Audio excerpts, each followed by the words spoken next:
She said she never wanted to see that doctor again. But then she came back begging. Jennifer Miller held her son tight against her chest while tears streamed down her face. The 8-year-old boy was breathing with difficulty, and she felt desperation taking over every fiber of her being. All her worst fears were coming true in that cold hallway of City General Hospital. "I never want to see that doctor near my son again," she shouted to anyone who would listen, pointing at the door that had just closed. "I will never let him touch my Ethan." People in the hallway stopped to look. Some shook their heads in disapproval. Others whispered among themselves. Jennifer didn't care. Her only thought was to protect Ethan, the boy who had become her reason for living after everything she had been through. Dr. Michael Thompson had just left the examination room with a serious expression on his face. He was a tall man with an athletic build, a well-groomed beard and eyes that showed both knowledge and patience. The stethoscope hanging from his neck and his impeccable white coat showed his profession, but to Jennifer at that moment, he represented just another threat to her son's life. "Mom, you're hurting me," murmured Ethan, trying to free himself from the too tight embrace. Jennifer loosened her arms but didn't let go completely. Her brown hair was disheveled and her beige blouse was wrinkled, showing the hours of anxiety she had spent in that hospital.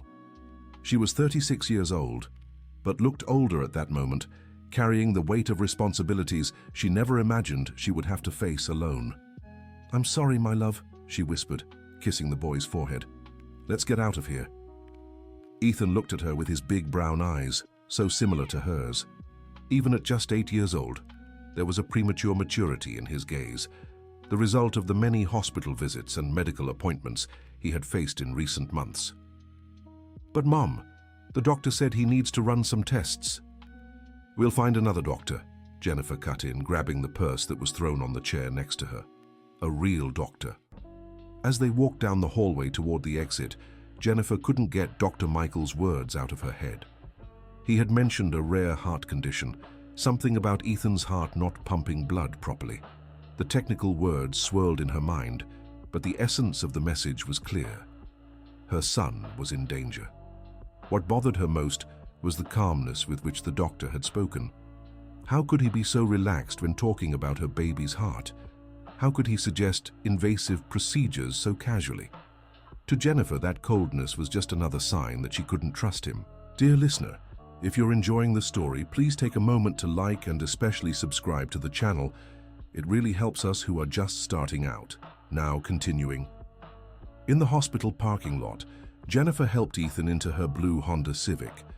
The car was a few years old and showed signs of wear, but it was all she could manage on her salary as a sales clerk at a children's clothing store in downtown Portland. "Mom, why were you mad at the doctor?" asked Ethan as she adjusted his seatbelt. Jennifer paused for a moment, her hands trembling slightly. How to explain to a child the fears that consumed her? How to talk about the 3 babies she had lost before Ethan was born? How to tell about the sleepless nights praying that he would keep breathing? "Sometimes adults need to make hard decisions to protect those they love," she said finally, trying to keep her voice steady. "And I will always protect you, no matter what happens." The drive back home was silent. Ethan looked out the window, watching the busy streets of Portland while Jennifer fought against the thoughts flooding her mind. She had worked so hard to give Ethan a good life. After his father abandoned them when he learned about the baby's heart problems, she promised herself she would be both father and mother at the same time. Arriving at the small 2-bedroom apartment in Selwood, Jennifer prepared lunch while Ethan did his homework at the kitchen table. The domestic routine calmed her a bit, but she couldn't stop thinking about that morning's appointment. Dr. Michael Thompson had explained that Ethan needed a cardiac catheterization, a procedure where they would insert a small tube through an artery to better assess how his heart was working. To him, it seemed routine. To Jennifer, it sounded like a sentence. "Mom, can I play video games?" asked Ethan after finishing his homework. "Just a little while," she replied, watching him run to the living room. Even with his health problems, Ethan was a normal child in most ways. He liked soccer, cartoons, and playing with his school friends. That's what Jennifer wanted to preserve, his childhood. That afternoon, she called several private clinics asking about pediatric cardiologists. The prices she heard made her swallow hard. One appointment cost more than she made in a week. The procedures Ethan might need cost the equivalent of 2 years of her salary. "Do you have any health insurance?" asked the secretary at a clinic in the upscale neighborhood of Portland. "I have Medicaid," Jennifer replied, already knowing what the answer would be. "Oh, then we can't see you. You could try University Medical Center in Chicago, but the waiting list is long." Jennifer hung up the phone with a heavy heart. She returned to the living room where Ethan was playing, absorbed in his virtual world. He looked so healthy, so full of life. How was it possible that something was wrong with his heart? That night, after Ethan fell asleep, Jennifer stayed up researching online about the condition Dr. Michael had mentioned. The information she found only increased her panic. Children who didn't receive proper treatment could have serious problems in the future. Some might not even reach adulthood. She closed the laptop and went to Ethan's room. The boy was sleeping soundly, his dark hair spread across the pillow. Jennifer sat on the edge of the bed and watched him, as she had done every night since he was born. She could hear his breathing, see the slight movement of his chest rising and falling. The next morning, Jennifer decided to seek a second opinion. She managed to schedule an appointment with a cardiologist at a private clinic using the money she had been saving to buy Ethan a birthday present. Dr. Robert Wilson was an older man with graying hair and a demeanor that inspired confidence. His office was elegant, with framed diplomas on the walls and equipment that looked like it came from a science fiction movie. After examining Ethan and reviewing the tests done at the public hospital, Dr. Wilson confirmed Dr. Michael's diagnosis. "Your son has a condition called coarctation of the aorta," he explained, using a plastic heart model to illustrate. "It's when part of the main artery becomes too narrow, forcing the heart to work harder than it should." Jennifer felt like she was hearing the same words again, but from a source she considered more reliable. "The procedure recommended by Dr. Michael is correct," Dr. Wilson continued. "The catheterization will show exactly where the problem is and what the best course of treatment is." "But is it safe?" asked Jennifer, her voice almost a whisper. "Every medical procedure has risks, but this one is considered very safe when performed by an experienced specialist." "And how much would it cost to do it here, doctor?" Wilson hesitated before answering. "The catheterization would cost about 15,000 reais. If surgery is needed afterward, it could go up to 50,000. Jennifer felt the world spinning around her. It was money she could never gather, not even in several years of work. "May I be honest with you?" said Dr. Wilson, his voice becoming gentler. "Dr. Michael Thompson is one of the best pediatric cardiologists in the state. If it were my son, I wouldn't hesitate to leave him in his hands." Those words echoed in Jennifer's mind all the way back home. How was it possible that two different doctors were saying the same thing? How was it possible that the man she had rejected so vehemently was, in fact, exactly who Ethan needed? That night, Ethan had his first serious episode. Jennifer was tidying up the kitchen when she heard a strange noise coming from the living room. She ran and found Ethan collapsed on the floor, conscious but gasping with his lips slightly blue. "Mom, I can't breathe right," he managed to say between short breaths. Panic took over Jennifer. She picked Ethan up and ran to the car, driving to the nearest hospital with her heart racing and her hands trembling on the steering wheel. In the emergency room at City General Hospital, Ethan was seen quickly. After some tests and medication, he stabilized, but the doctors were clear. Episodes like this could repeat and worsen if the heart condition wasn't treated properly. "You need to schedule the catheterization as soon as possible," said the on-duty doctor. "I'll refer you to Dr. Michael Thompson. He's the best specialist we have here." Jennifer felt her stomach turn upon hearing that name again. It seemed that no matter where she turned, the path always led back to Dr. Michael. During the following week, Ethan had 2 more minor episodes. Each one left Jennifer more terrified and more aware that she was racing against time. She tried to get care in Chicago, but the waiting lists were too long. It was then that a co-worker, Ashley, approached her during the lunch break. "Jennifer, I heard that Ethan is having heart problems," said Ashley, sitting next to her in the small staff room. "He is, but I'm taking care of everything," replied Jennifer, trying to sound more confident than she really felt. "My cousin went through the same thing 2 years ago.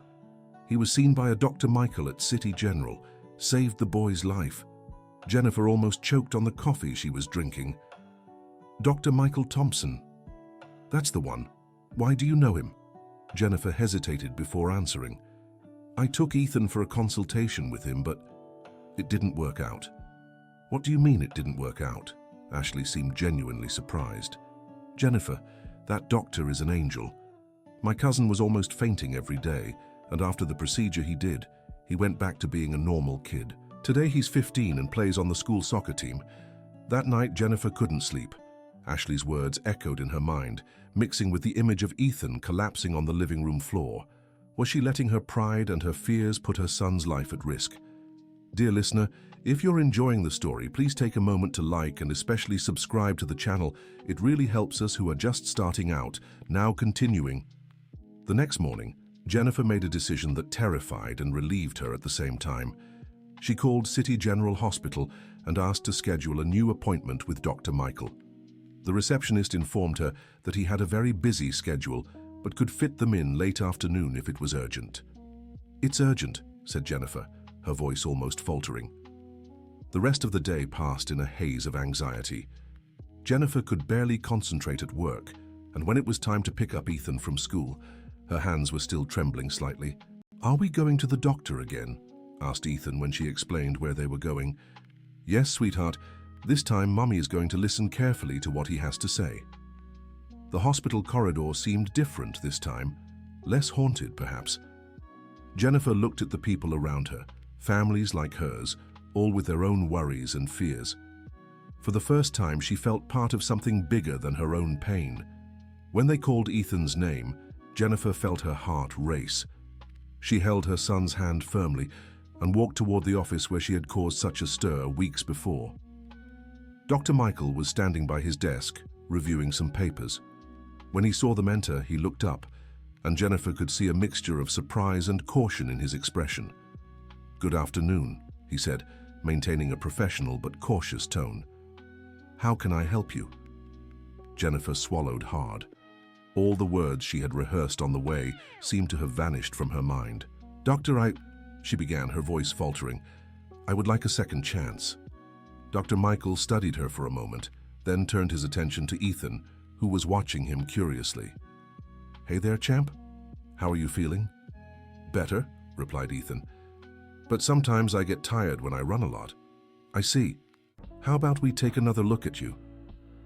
During the exam, Dr. Michael was extremely gentle with Ethan, explaining each step of what he was doing and even joking with the boy to make him feel more at ease. Jennifer watched, noticing details she had missed during the first appointment, the patience with which he answered Ethan's questions, the caring way he spoke to him, the genuine attention he showed. Ethan, can you wait outside with the nurse for a few minutes? She'll show you some really cool books, said Dr. Michael after finishing the exam. When they were alone, he turned to Jennifer with a serious but not hostile expression. Mrs. Miller, I need to be direct with you. Ethan's condition has worsened since our last appointment.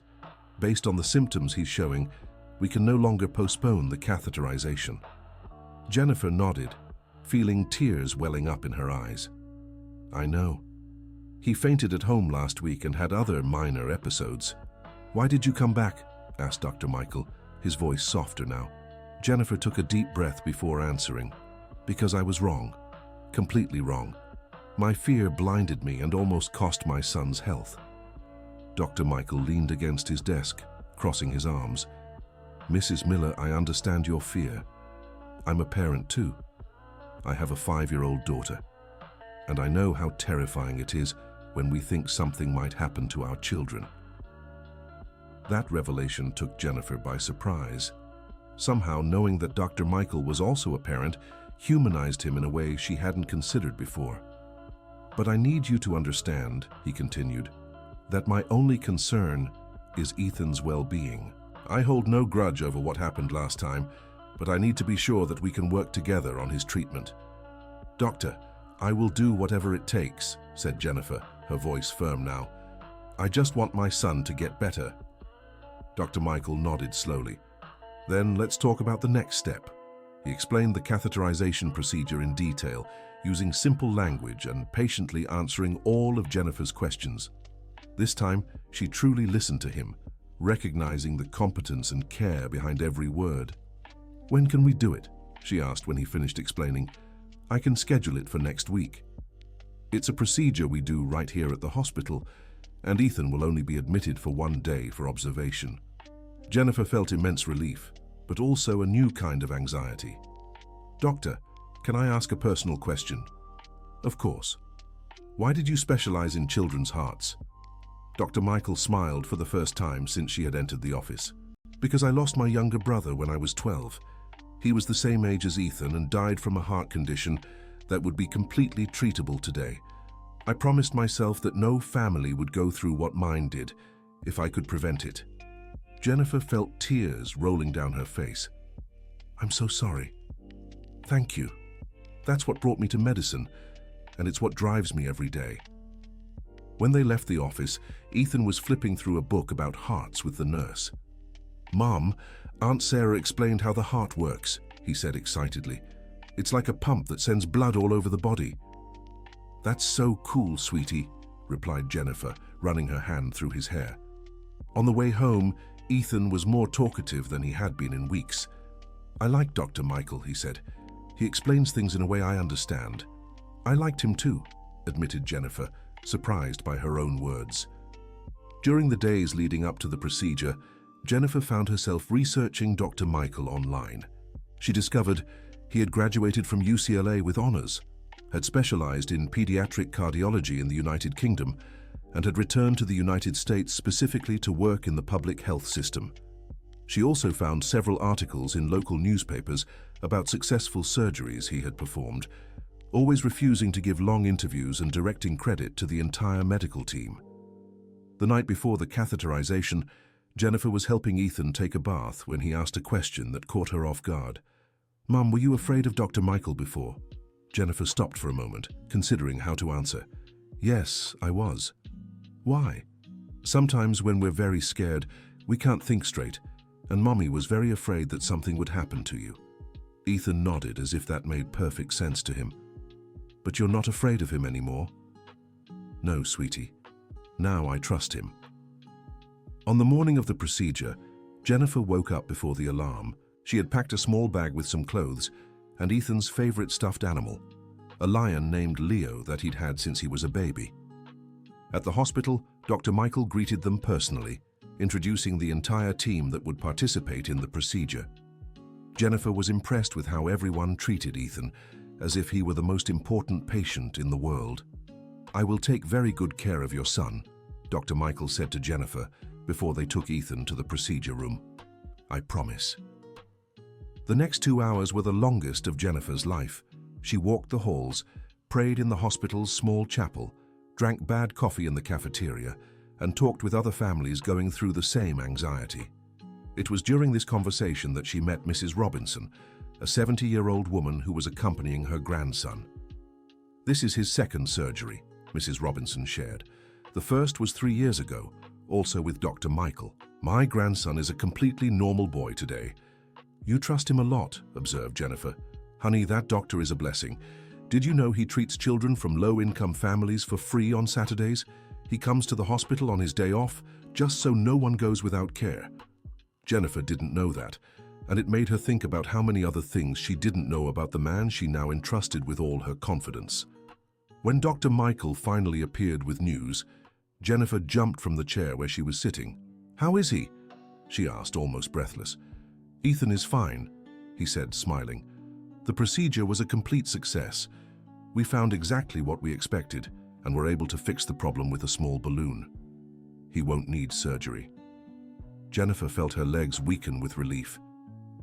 Can I see him? Of course. He's already waking up in the recovery room. Ethan was drowsy but awake when Jennifer entered the room. A faint smile lit up his face when he saw her. Hi, Mom. The doctor said my heart is working better now. That's wonderful, sweetheart, said Jennifer, kissing his forehead. How are you feeling? A little tired, but it doesn't hurt at all. Dr. Michael Thompson entered the room a few minutes later, carrying some papers. Everything went perfectly, he explained. Ethan will stay here tonight just for observation, but he can go home tomorrow. In a week, he can return to normal activities. What about exercise? Soccer? Asked Ethan, excited. In a month, you'll be playing better than before. replied Dr. Michael Thompson, winking at him. That night, as Ethan slept in the hospital room, Jennifer sat in the armchair next to the bed, watching him. For the first time in months, he seemed to be breathing with complete ease. Dr. Michael Thompson appeared for one last check before going home. "How are you feeling?" he asked Jennifer. "Relieved, grateful, ashamed," she answered honestly. "Ashamed? For what I said on the first day, for how I treated you." Dr. Michael Thompson sat in the chair next to hers. "Mrs. Miller, can I tell you something?" She nodded. "When I was young, I also had to face prejudice because of my color. Black doctors are still a minority, especially in certain specialties. I learned that the best way to fight this is simply by being the best professional I can be. But that doesn't make what I did right. No, but it makes it human. We all have our fears and our prejudices. What matters is our ability to recognize them and change them." Jennifer looked at Ethan sleeping peacefully. "How can I thank you?" "By letting Ethan live a full and happy life. That's all any of us want for our children." Dear listener, if you're enjoying the story, please take a moment to like and especially subscribe to the channel. It really helps us who are just starting out. Now, continuing. The next morning, Ethan was discharged with detailed instructions about his recovery. He was excited and talking about returning to school to tell his friends about his hospital adventure. During the following weeks, Ethan's improvement was remarkable. He had more energy, slept better, and there were no more episodes of shortness of breath. Jennifer scheduled all follow-up appointments religiously, and with each visit, her admiration for Dr. Michael Thompson grew. It was during one of these appointments that she discovered something that impressed her even more. "Dr. Thompson," she said when he finished examining Ethan, "may I ask a question?" "Of course. Why did you choose to work in the public system? With your qualifications, you could earn much more in private clinics." Dr. Michael Thompson smiled, an expression Jennifer had learned to recognize as a sign that he was about to share something important. "Because this is where the children who need help the most are. Families like yours, who don't have the means to pay for expensive treatments. If I only worked with those who can pay, I'd be denying treatment exactly to those who need it most." Jennifer felt a lump in her throat, but it must be difficult financially. "I have private consultations a few afternoons a week, enough to support my family. The rest of my time I dedicate to what really matters." 1 month after the procedure, Ethan returned to playing soccer at school. Jennifer was in the stands when he scored his first goal after his recovery. The boy ran to the fence and pointed at her, shouting, "This goal is for you, Mom." Tears streamed down Jennifer's face, but this time they were tears of pure joy. Her son was cured, he was healthy, he was living the childhood she had always dreamed of for him. After the game, Ethan came running to her, sweaty and beaming. "Mom, did you see? I ran the whole game and I didn't even get tired. I saw my champion. I'm so proud of you." On the way home, Ethan was talking excitedly about the game when he made a comment that surprised Jennifer. "Mom, I think we should send a card to Dr. Michael." "Why, honey?" "To say thank you. If it weren't for him, I wouldn't be able to play soccer right." Jennifer smiled, recognizing the simple wisdom of her 8-year-old son. "You think we should?" "I do. Or even better, we could make him a drawing." That night, Ethan spent hours making a drawing of himself playing soccer with a big smiling heart on his chest. He wrote in his still shaky handwriting, "Thank you, Dr. Michael, for fixing my heart." When they gave him the drawing at the next appointment, Dr. Michael was visibly moved. "Can I hang this in my office?" he asked Ethan. "Of course," the boy replied, beaming. "That way all the other kids will know you're a very good doctor."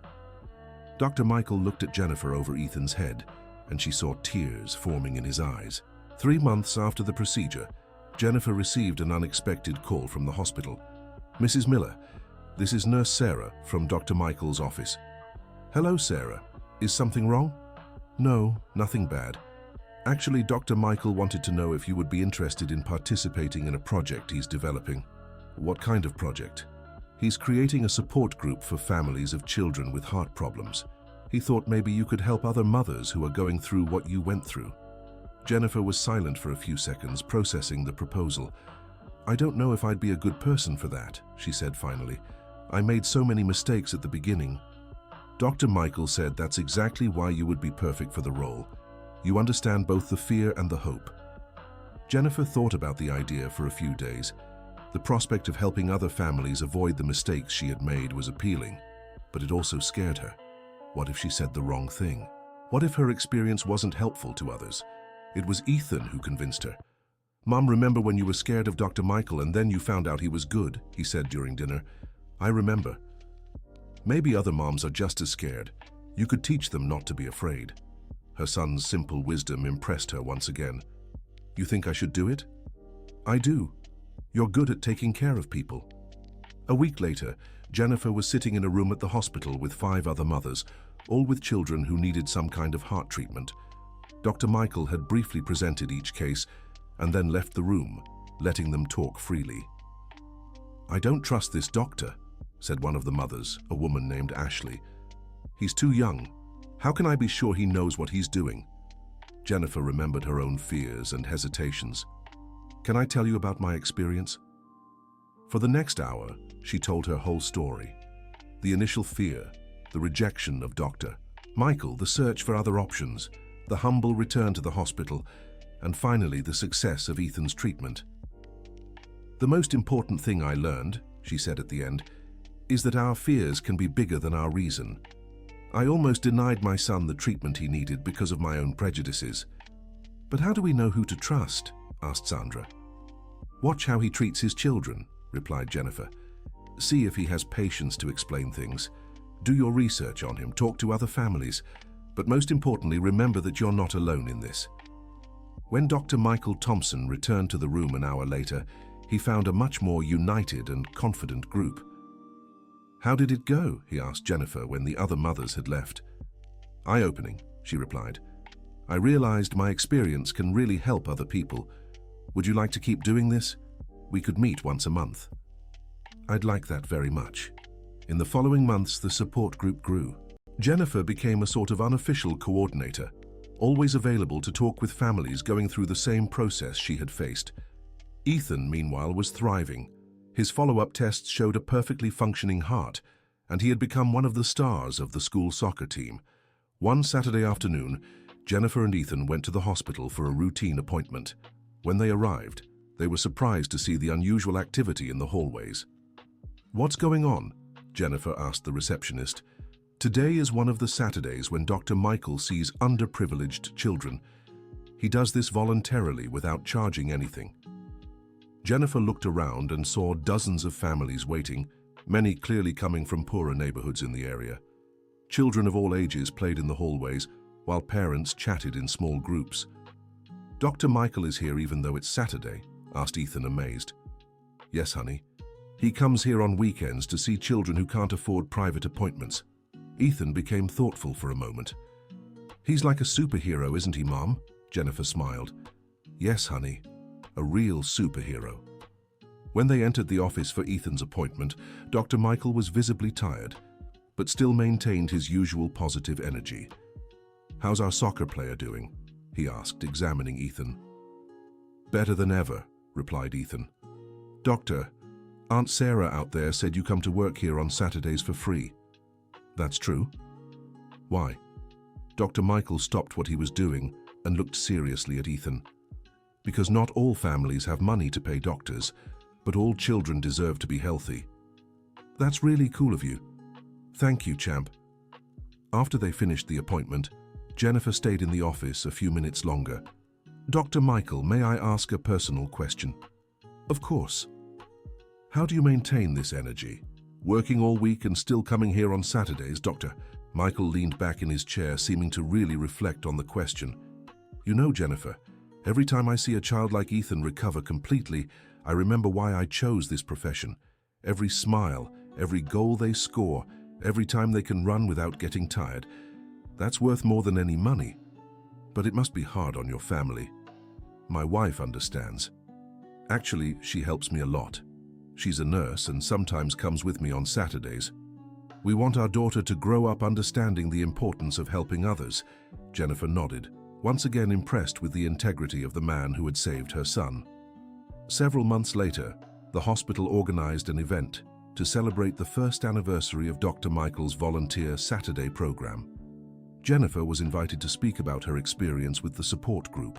The auditorium was packed with families who had been served by the program, doctors, nurses, and hospital administrators. Jennifer was nervous when she took the stage, but when she saw Ethan in the front row smiling and giving a thumbs up, she felt more confident. "A year ago," she began, "I was a desperate mother who almost denied my son the treatment he needed because of my own fears and prejudices."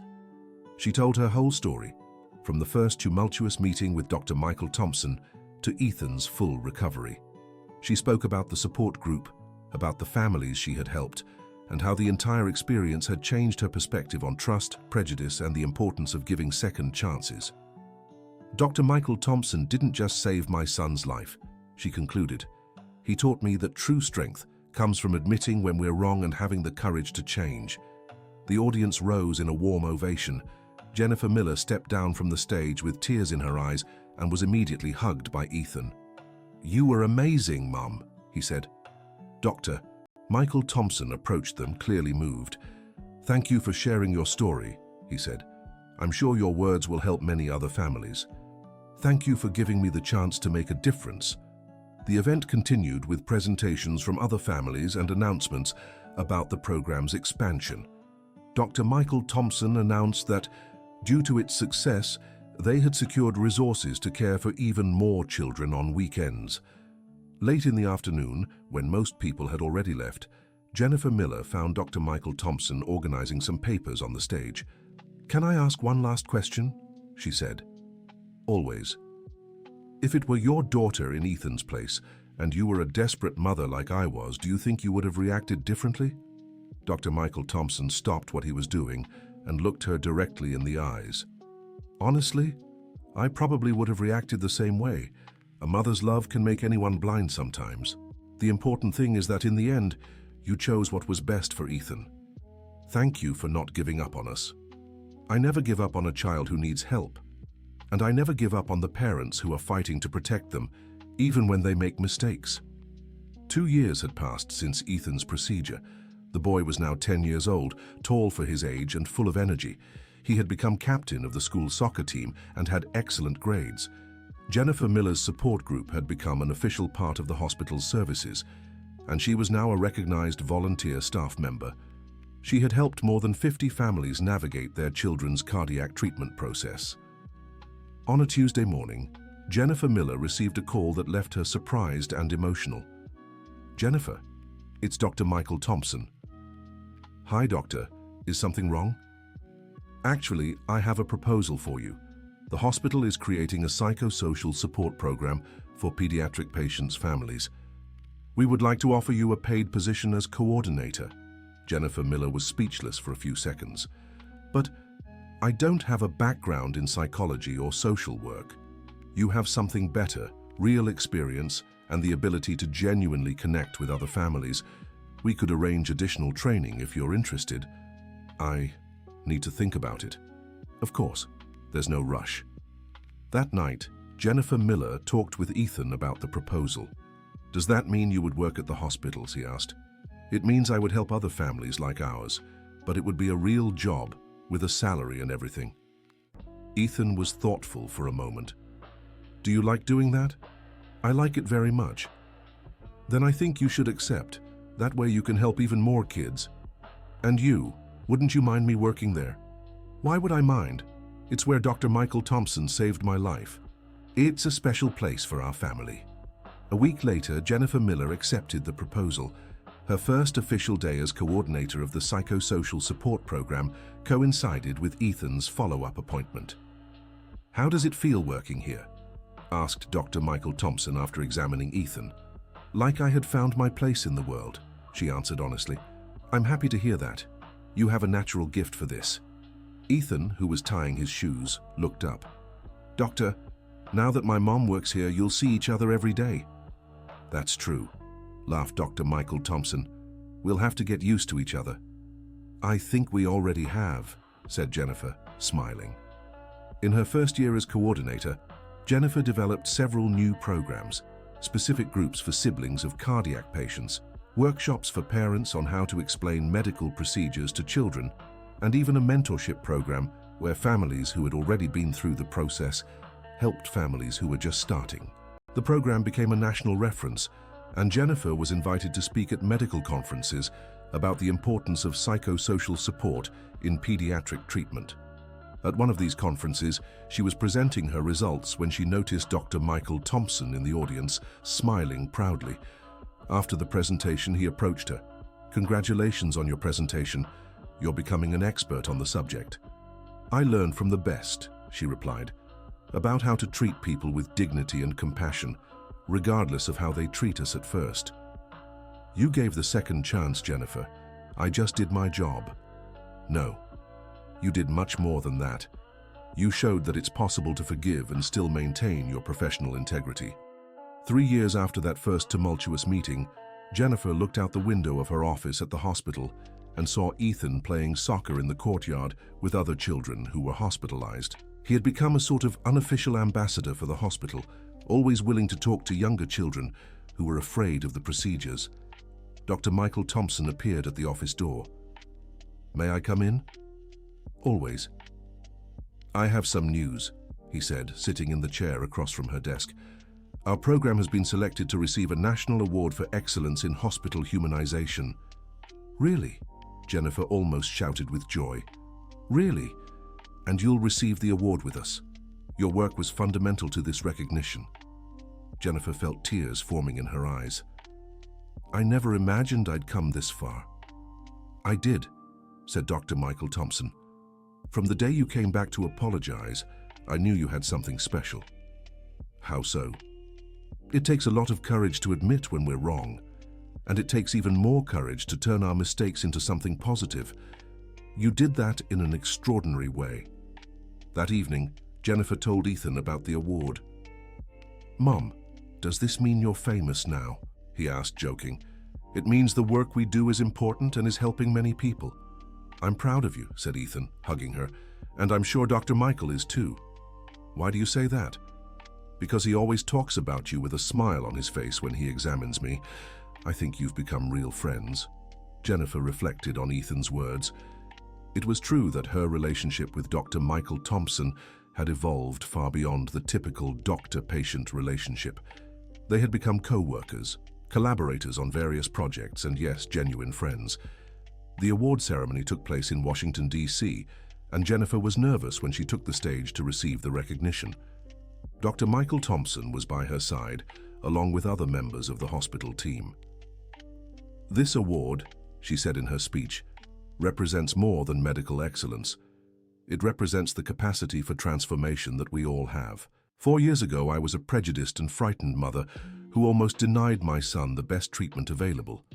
Today, I'm here because I learned that our biggest mistakes can become our greatest opportunities for growth." The audience rose in warm applause. When they stepped off the stage, Dr. Michael approached her. "You outdid yourself today. Thank you for everything, for not giving up on us when I least deserved your patience. Thank you for teaching me that sometimes the best medicine is giving people time to find their way." 5 years had passed since the first meeting between Jennifer and Dr. Michael.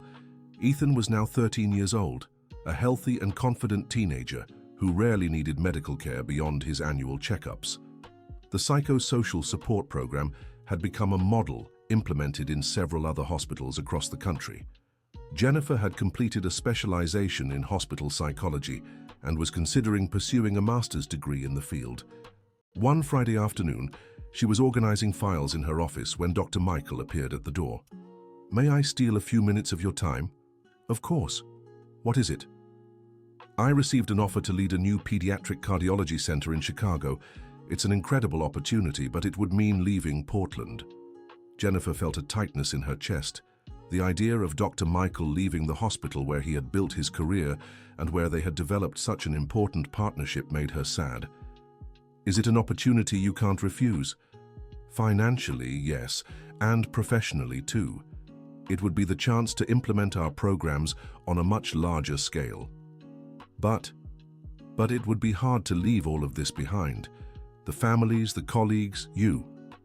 Jennifer took a deep breath before answering. Dr. Michael, 5 years ago you taught me about second chances. Now I want to teach you something. What? That sometimes the greatest proof of love is letting people be free to grow. If this opportunity will allow you to help even more children, then you have to accept it. Dr. Michael smiled, but there was sadness in his eyes. You're right, but it won't be easy. The best decisions rarely are. 2 weeks later, Dr. Michael gathered the entire team to officially announce his transfer. There would be a farewell party the following month, and he promised to stay in touch with all the projects they had developed together. Jennifer was put in charge of organizing the party, along with other nurses and doctors. They decided to do something special, invite all the families who had been cared for by Dr. Michael over the years. The response was overwhelming. More than 200 families confirmed their attendance, coming not only from Portland, but from various cities in the region. On the night of the party, the hospital auditorium was packed. There were colorful decorations, a buffet prepared by the staff, and a table full of cards and gifts made by the children. Ethan, now a tall and confident teenager, was chosen to give a speech representing all the patients. Dr. Michael, he began, his voice firm and clear, when I was 8 years old, my heart didn't work right. But you didn't just fix my heart. You taught my mum about forgiveness. You taught me about courage, and you showed all of us that true medicine goes far beyond medicine and surgery. Ethan's words made many people in the audience cry, including Dr. Michael himself. Jennifer was the last to speak. She took the stage carrying a special plaque she had commissioned. This plaque, she said, will be placed at the entrance of the psychosocial support program so that all the families who come through here will know that this place exists, because a special doctor believed that caring for people goes far beyond treating illnesses. The plaque read, Dr. Michael Thompson, Psychosocial Support Program, where every family finds not just treatment but hope. Dr. Michael was visibly emotional when he took the stage for his final speech. You have given me, he said, his voice choked, far more than I could ever give you. They taught me about resilience, about unconditional love, about the strength in admitting our mistakes, and about the beauty of second chances. He looked directly at Jennifer when he said, some people come into our lives to teach us lessons we never forget. Jennifer and Ethan were those people for me. When the party ended, Jennifer and Ethan were the last to say goodbye to Dr. Michael. Promise you'll keep in touch? Asked Ethan. I promise. And do you promise to visit me in Chicago? We promise, replied Jennifer. Dr. Michael hugged them both, a long embrace that symbolized everything they had shared over those years.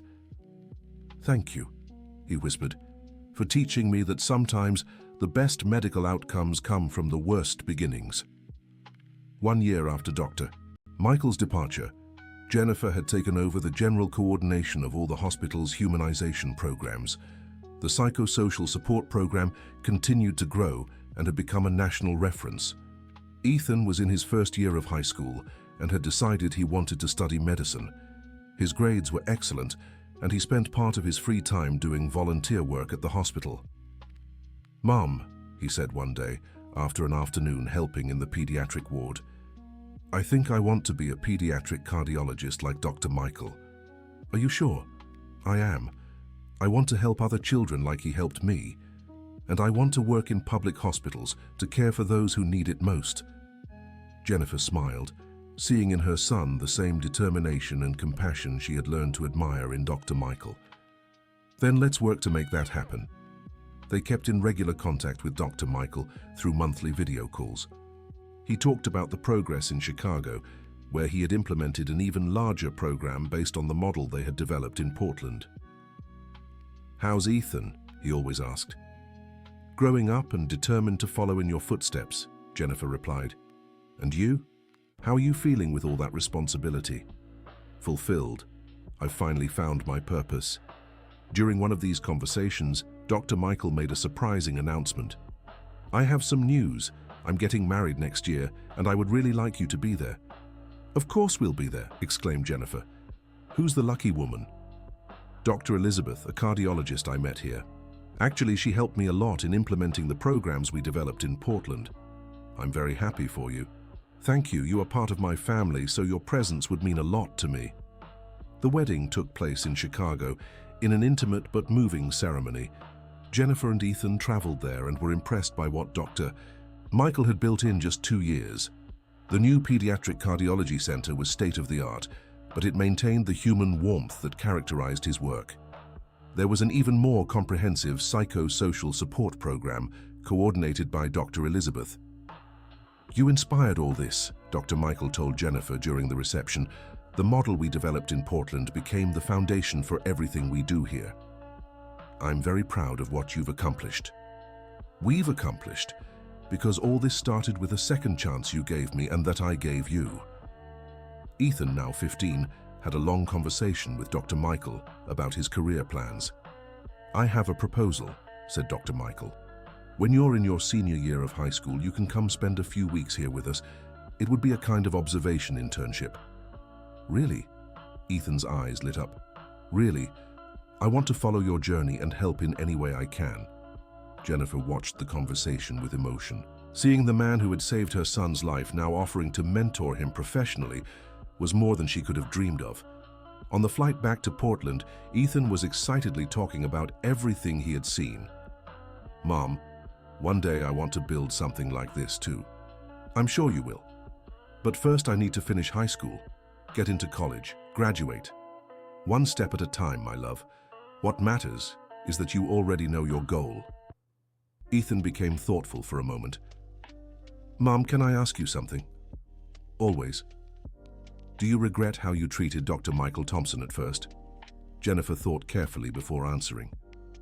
"I regret how I acted, but I don't regret what it all taught us. Sometimes our biggest mistakes lead to our greatest growth. Do you think if you hadn't reacted that way, our story would be different?" "It probably would be. Maybe I never would have discovered my calling to help other families. Maybe you wouldn't have decided to be a doctor. Sometimes the winding paths take us exactly where we need to be." 2 years passed. Ethan was in his senior year of high school with excellent grades and a guaranteed spot in the pre-med program at UCLA. As promised, he spent 3 weeks in Chicago with Dr. Michael Thompson, observing surgeries and accompanying consultations. The experience confirmed him even more in his decision to pursue pediatric cardiology. "It was amazing," he told Jennifer when he returned. "Seeing Dr. Michael Thompson work, meeting other doctors, observing surgeries, that's what I want to do for the rest of my life." "And how was it seeing Dr. Michael Thompson again?" "It was like finding a dear uncle. He hasn't changed a bit, still the same. And Dr. Elizabeth is great too. They treated me like family." Jennifer smiled. The relationship between Ethan and Dr. Michael Thompson had become truly special over the years. It was a connection that went far beyond the doctor-patient relationship. It was a mentorship based on mutual admiration and genuine affection. In the psychosocial support program in Portland, Jennifer continued to innovate. She had recently created a transition program for teenagers with heart problems, helping them navigate the change from pediatric to adult care. "You know," she said to Ethan one night, "I think our story with Dr. Michael Thompson isn't over yet." "How so?" "I have a feeling our paths will cross again in ways we haven't even imagined." Ethan smiled. "That would be cool. Imagine if one day I came back to work here, in the same hospital where he saved me. Who knows? Life has those surprises." 3 months before Ethan started medical school, they received an unexpected call from Dr. Michael Thompson. "Jennifer, I have a bit of a crazy proposal to make." "I'm listening." "Elizabeth and I are thinking about writing a book on humanization in pediatric cardiology. We'd like to include your story as one of the central cases, obviously with fictional names if you prefer." Jennifer was surprised. "A book?" "Yes. We believe your story can help many other doctors understand the importance of being patient with frightened families, and can help many families understand that it's normal to be afraid, but that it's important to trust the professionals." "What does Ethan think?" Jennifer asked. "I think it's amazing," shouted Ethan from the background, who was listening to the conversation. "So you accept?" asked Dr. Michael Thompson.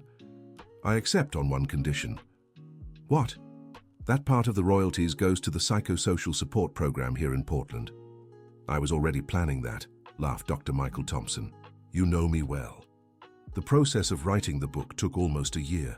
Dr. Michael Thompson and Dr. Elizabeth traveled to Portland several times to interview Jennifer and Ethan in detail.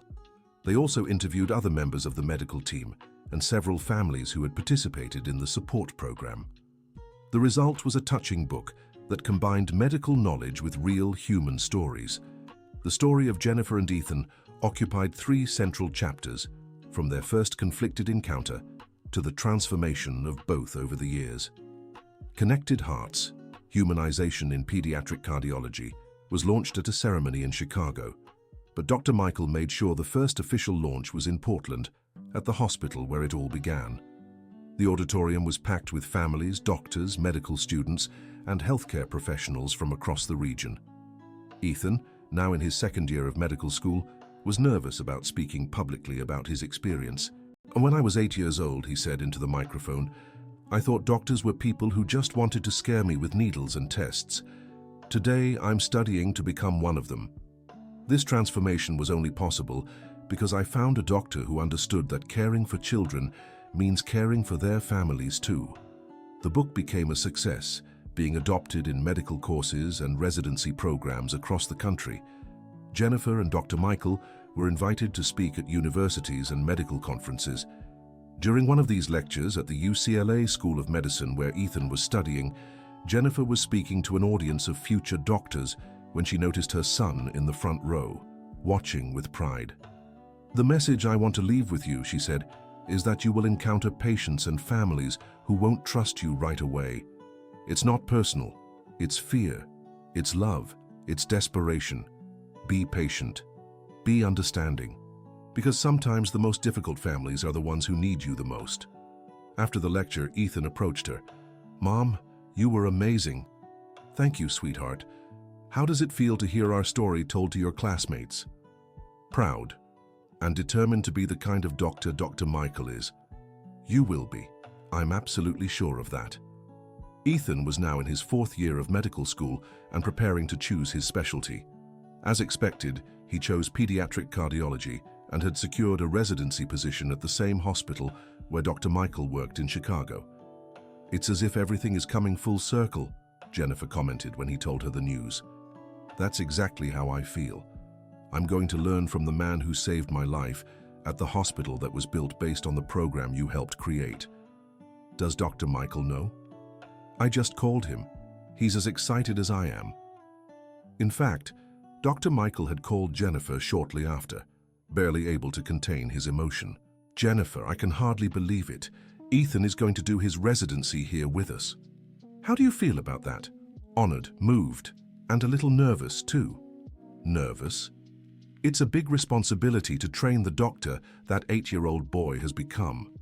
I want to make sure I'm up to the task." "Michael," said Jennifer, using his first name as she rarely did, "you saved his life. Now you're going to help him save the lives of other children. There's no more beautiful responsibility than that." Ethan's residency began in March. Jennifer went to Chicago to help him settle in and took the opportunity to visit the medical center where he would spend the next few years. Dr. Michael personally welcomed them for a tour of the facilities. The place had grown even more, with new equipment and expanded programs. "Ethan will work directly with me in the first year," explained Dr. Michael. "I want to closely monitor his development." "I won't let you down," said Ethan, his voice full of determination. "I know you won't. You have the best teacher of all, the example of courage and determination your mother has always been." Jennifer felt tears welling up in her eyes. After all these years, she was still moved by Dr. Michael's generosity and wisdom. During the following months, Ethan sent regular updates about his residency. "I was loving every day, learning not just medical techniques, but also about humanization in patient care. Dr. Michael is an incredible teacher," he shared during a video call. "He doesn't just teach how to perform procedures, but how to talk to families, how to deliver bad news, how to celebrate victories alongside patients." "Is it being difficult?" "Difficult, but rewarding. Yesterday, I assisted in surgery for a girl the same age I was when I had my catheterization. It was emotional." "And how do the other residents treat you?" "Well, some were surprised when they learned I was Dr. Michael's patient as a child, but everyone finds our story interesting. 1 year after the residency began, Ethan called Jennifer with special news. "Mum, Dr. Michael asked me to present a paper at the National Pediatric Cardiology Conference." "Really, about what?" "About the importance of psychosocial follow-up in pediatric cardiac treatment. I'm going to use our story as a case study." "Ethan, that's amazing." "And there's more. He wants you to come with me to present the part about the family support program." Jennifer was speechless. The idea of presenting at a national conference alongside her son about the work that had become her passion was more than she could have dreamed of. The conference took place in San Diego, gathering the country's leading pediatric cardiologists. Jennifer was nervous, but Ethan was confident.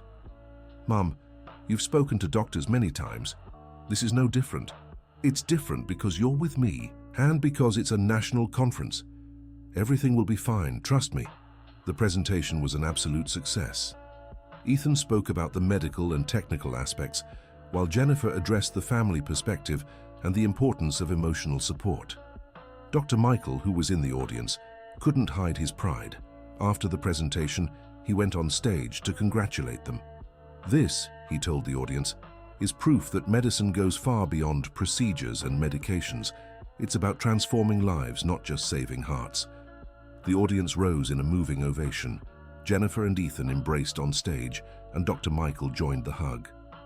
"Thank you," he whispered, "for allowing me to be part of this incredible journey." 2 years passed. Ethan was now in his final year of residency and had become one of the program's most respected residents. His technical skill was excellent, but what really set him apart was his ability to connect with families. "He has a natural gift, Doctor," Michael commented to Jennifer during one of her visits to Chicago. "He can calm the most anxious parents and explain complex procedures in simple terms." "He learned from the best," Jennifer replied. "Actually, I think he learned from both of you. From me, he learned technique. From you, he learned about empathy and understanding." During this visit, Dr. Michael made an announcement that surprised both Jennifer and Ethan. "I'm thinking about moving back to Portland," he said during dinner. "What do you mean?" asked Ethan. "The hospital is creating a new pediatric cardiology center, and they've offered me the directorship. It would be the chance to implement everything we've learned here in the place where it all began." Jennifer felt her heart race. The possibility of having Dr. Michael back, working again in the hospital that had become her second home, was thrilling. "And you're considering it?" she asked. "I am. In fact, I have a proposal for both of you." "For us?" "Jennifer, I'd like you to be the general coordinator of humanization for the new center. And Ethan, when you finish your residency, I'd like you to come work with us as a pediatric cardiologist." Ethan nearly choked on the water he was drinking. "Are you serious?" "Completely serious. This would be the chance for us to work together officially, implementing a care model that puts humanization at the center of everything." Jennifer and Ethan exchanged a look, both clearly moved by the proposal. "When do you need an answer?" asked Jennifer. "There's no rush. Think it over carefully." That night at the hotel, Jennifer and Ethan talked late into the night about the proposal. "It would be amazing," said Ethan, "to work at the same hospital where it all began, with the doctor who saved my life and alongside the mother who taught me about perseverance. But you have to be sure this is what you want. You can't accept it just because of our history." "Mom, this is exactly what I want. I always knew I wanted to return to Portland when I finished my residency. To be able to do that while working with Dr. Michael is more than I could have dreamed of." "And what about me?" asked Jennifer. "Am I ready for this challenge?" "Mom, you've been coordinating humanization programs for years. You've trained dozens of professionals. You've spoken at national conferences. You are more than ready." A week later, they called Dr. Michael Thompson with their answer: yes. Portland's new Pediatric Cardiology Center was inaugurated a year later in a ceremony that brought together officials, doctors, families, and the local press. The building was modern and functional, but it maintained the human warmth that characterized the team's work. Jennifer had been actively involved in the planning, ensuring every space was designed for the comfort of families. There were specific rooms for the psychosocial support program, welcoming common areas, and even a small children's library. Ethan, who had finished his residency with honors, was hired as a pediatric cardiologist and also took on the responsibility of training new residents. At the inauguration, the three of them stood side by side, cutting the symbolic ribbon. 15 years ago, Dr. Michael said in his speech, a desperate mother rejected me in this very hospital. Today, she is my colleague and partner in running the region's most modern pediatric cardiology center. Her son, whom we saved when he was 8 years old, is now one of our cardiologists. This is proof that medicine, in its essence, is about transformation and second chances. The audience burst into applause. Jennifer, Ethan, and Dr. Michael hugged, deeply moved. End of story. And you? What did you think of this story of transformation and second chances? Let us know in the comments which moment moved you the most, and if you've ever been in a situation where you needed to admit you were wrong. Your opinion is very important to us. Don't forget to leave your like and subscribe to the channel so you don't miss other heartwarming stories like this one.